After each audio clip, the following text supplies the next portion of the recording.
You think nothing exciting would happen, you think it would just go like this. But what we'll see is much more interesting. All right, let's drop it.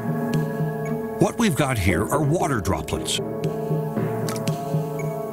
which look pretty ordinary at normal speed, but at 2,000 frames per second.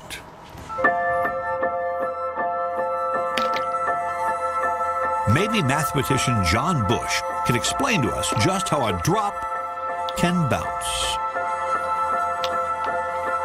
Whoa, whoa, whoa. That is so cool. And that's just going to float all the way over to here. Oh! Okay, so you're saying that that happens all the time? That's right. Every time a water drop coalesces into water, so every time it rains, the raindrop hits a puddle. Rains. That's raindrops in a puddle. Yeah, so that's billions of times a day.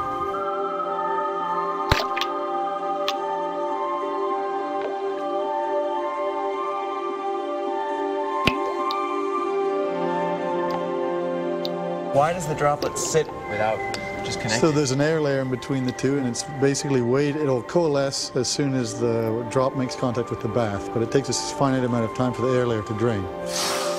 Or for non-PhDs, there's a thin layer of air separating the drop from the water.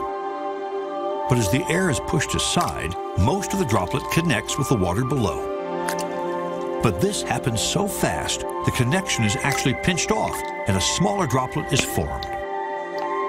But why do some of the drops leap up into the air?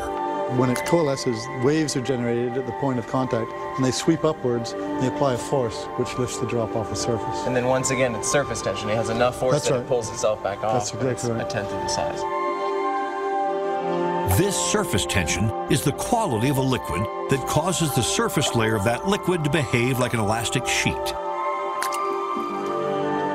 It's the effect that allows insects to walk on water and water drops to hold together. Wow, that's crazy. Outrageous. That's amazing.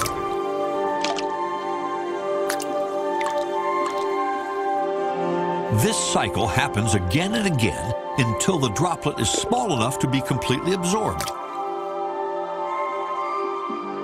Try to get one.